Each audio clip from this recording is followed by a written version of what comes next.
Gulf breaking ന്യൂസിലേക്ക് സ്വാഗതം. പ്രവാസ ലോകത്തെ വിവിധ വാർത്തകൾക്കായി ഈ ചാനൽ സബ്സ്ക്രൈബ് ചെയ്യൂ. ഈ വർഷത്തെ പെരുന്നാൾ അവധി സൗദിയിൽ മാർച്ച് 20 ആരംഭിക്കും. പുതിയ വിദ്യാഭ്യാസ കലണ്ടർ അനുസരിച്ച് 3ാം സെമസ്റ്ററിന് ഇന്ന് തുടക്കമായി. ഈദുൽ ഫിത്തർ അവധി പൂർത്തിയായി ഏപ്രിൽ 6 ഞായറാഴ്ച സ്കൂളുകൾ തുറക്കും. മെയ് 4, 5 തീയതികളിലും അവധിയായിരിക്കും. മെയ് 30 ബലിപെരുന്നാൾ അവധി ആരംഭിക്കും. ബലിപെരുന്നാൾ അവധി പൂർത്തിയായി ജൂൺ 15 സ്കൂളുകൾ തുറക്കും. ജൂൺ 26 വേനലവധിക്ക് തുടക്കമാകും.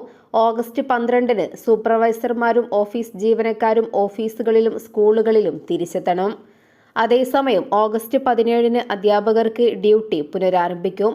വേനലവധി പൂർത്തിയായി ഓഗസ്റ്റ് 24 പുതിയ അധ്യയന വർഷത്തിന് തുടക്കമാവുക. റമസാൻ മാസത്തിൽ സർക്കാർ മേഖലയിൽ ഫ്ലെക്സിബിൾ രീതി അനുസരിച്ചുള്ള ജോലി സമയം ഒമാനിൽ ഈ വർഷവും തുടരും. ജീവനക്കാർക്ക് ഇത് ഏറെ ആശ്വാസകരമാണ്. നഗരത്തിൽ ഉൾപ്പെടെ രാവിലെയും ഉച്ച സമയങ്ങളിലും ഉണ്ടാകുന്ന ഗതാഗതക്കുരുക്ക് ഒഴിവാക്കുന്നതിനും ഇത് കാരണമാകും. ഇഷ്ടസമയം തെരഞ്ഞെടുത്ത് ജോലിക്ക് എത്താനാകുന്നത് തിരക്കൊഴിവാക്കിയുള്ള യാത്രയ്ക്കും ഗുണകരമാകും. ഫ്ലെക്സിബിൾ സംവിധാനം അനുസരിച്ച് സർക്കാർ മേഖലയിൽ രാവിലെ 9 മണി മുതൽ ഉച്ചയ്ക്ക് 2 മണി വരെയാണ് ഔദ്യോഗിക പ്രവൃത്തി സമയം. എന്നാൽ യൂണിറ്റ് മേധാവികൾക്ക് രാവിലെ 7 മുതൽ ഉച്ചയ്ക്ക് 12, 8 മുതൽ ഉച്ചയ്ക്ക് 1 മണി, 9 മുതൽ ഉച്ചയ്ക്ക് 2 മണി, രാവിലെ 10 മുതൽ വൈകിട്ട് 3 എന്നിങ്ങനെയുള്ള തൊഴിൽ സമയക്രമം അനുസരിച്ച് തീരുമാനിക്കാവുന്നതാണ്. സർക്കാർ ജീവനക്കാർ ഒരുമിച്ച് ഓഫീസുകളിൽ എത്തുന്നതും ജോലി കഴിഞ്ഞ് ഇറങ്ങുന്നതും ഫ്ലെക്സിബിൾ സംവിധാനം വഴി ഒഴിവാക്കാം. ഇത് നഗരത്തിലെ ഗതാഗതക്കുരുക്ക് ഒഴിവാക്കും.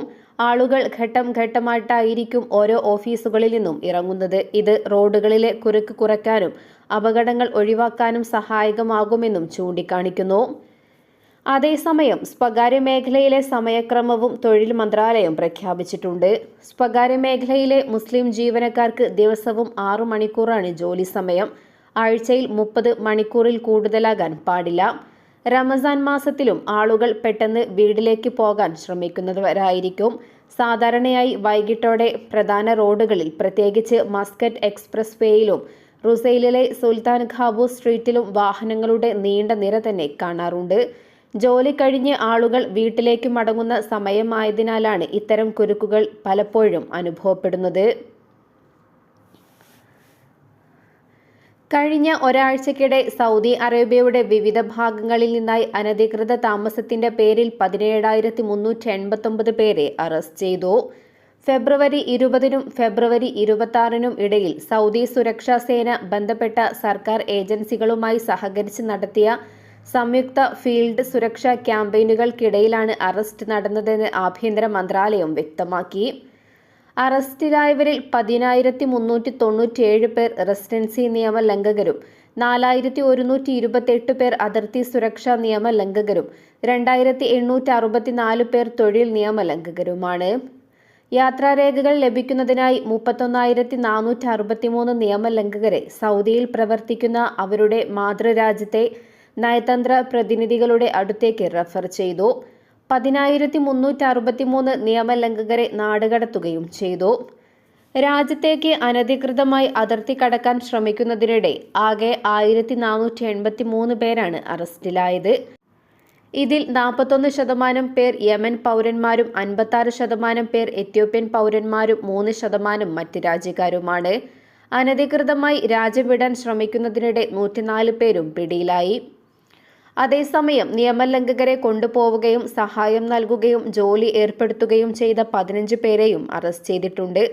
35,845 പുരുഷന്മാരും 4,505 സ്ത്രീകളും ഉൾപ്പെടെ ആകെ 40,350 അനധികൃത താമസക്കാർ നിലവിൽ ശിക്ഷാ നടപടികളുടെ ഭാഗമായി വിവിധ നടപടികളിലൂടെ കടന്നുപോയിക്കൊണ്ടിരിക്കുകയാണ്.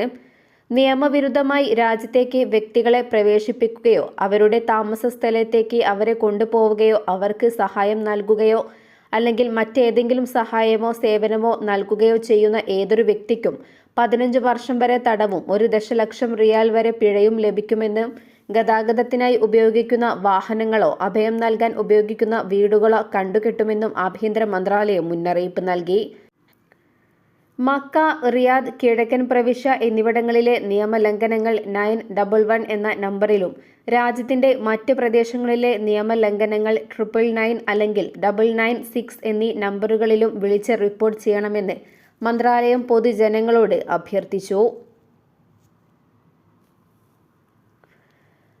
ആകാശ എയറിന്റെ ബാംഗ്ലൂരു അബുദാബി പ്രതിദിന വിമാന സർവീസ് ആരംഭിച്ചു. ഇത്തിഹാദ് എയർവേസുമായുള്ള കോഡ് ഷെയറിംഗിന്റെ ഭാഗമായാണ് സർവീസ് തുടങ്ങിയത്. രാവിലെ 10 മണിക്ക് ബാംഗ്ലൂരുവിൽ നിന്നും പുറപ്പെട്ട് ഉച്ചയ്ക്ക് 12:35 അബുദാബിയിലെത്തും. ആകാശ എയറിന്റെ ബാംഗ്ലൂരുവിൽ നിന്നുള്ള ആദ്യ രാജ്യാന്തര സർവീസാണിത്. Thiruvananthapuram Bahrain Air India Express വിമാനം സൗദി അറേബ്യയിലെ ദമാമിൽ ഇറക്കി.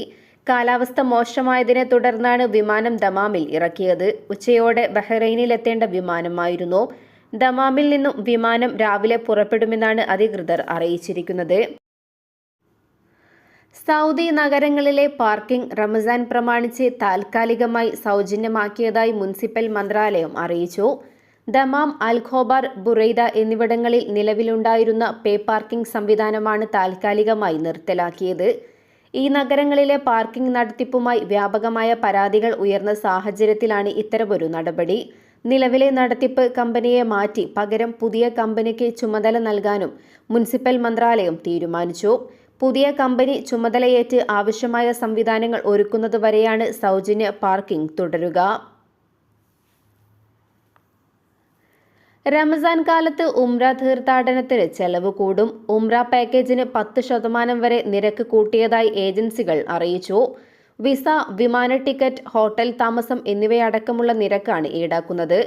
റോഡ് മാർഗമുള്ള 5 ദിവസം നീണ്ടു നിൽക്കുന്ന തീർത്ഥാടന യാത്രയ്ക്ക് 1300 ദിർഹം മുതൽ 1900 ദിർഹം വരെയും വിമാനമാർഗമുള്ളതിന് 3000 ദിർഹം മുതൽ 6000 ദിർഹം വരെയുമാണ് പുതിയ നിരക്ക്.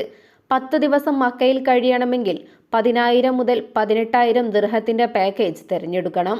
ഹോട്ടൽ, വിമാന ടിക്കറ്റ് എന്നിവയുടെ നിരക്ക് ഉയർന്നതാണ് പാക്കേജ് നിരക്ക് ഉയർത്താൻ കാരണമെന്ന് ഏജൻസികൾ അറിയിച്ചു.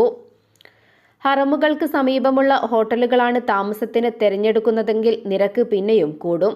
റമസാൻ അവസാന 10-ൽ റിയാദ്, ജിദ്ദ, മദീന, തായിഫ് തുടങ്ങിയ വിമാനത്താവളങ്ങളിലേക്കുള്ള ടിക്കറ്റ് നിരക്ക് 3000 ദിർഹമെങ്കിലും കൂടുമെന്നാണ് കണക്കുകൂട്ടൽ. റമസാനിലെ മറ്റ് ദിവസങ്ങളെ അപേക്ഷിച്ച് അവസാന 10-ൽ 60% വരെ നിരക്ക് ഉയരും. UAE-യിലെ മലയാളി സംഘടനകളും റമസാനിൽ തീർത്ഥാടകരെ ഉംറയ്ക്ക് കൊണ്ടുപോകുന്നുണ്ട്. റോഡ് മാർഗമാണ് യാത്ര. മക്കയിലും മദീനയിലുമായിരിക്കും താമസ സൗകര്യം. 5 ദിവസം മക്കയിലും 3 ദിവസം മദീനയിലും താമസ സൗകര്യം ഏർപ്പെടുത്തുന്നതിന് 2300 മുതൽ 2750 ദിർഹം വരെ നൽകണം. ഇതോടെ ഇന്നത്തെ വാർത്തകൾ അവസാനിക്കുന്നു. പുതിയ വാർത്തകളുമായി വീണ്ടും കാണുന്നതുവരെ നന്ദി, നമസ്കാരം.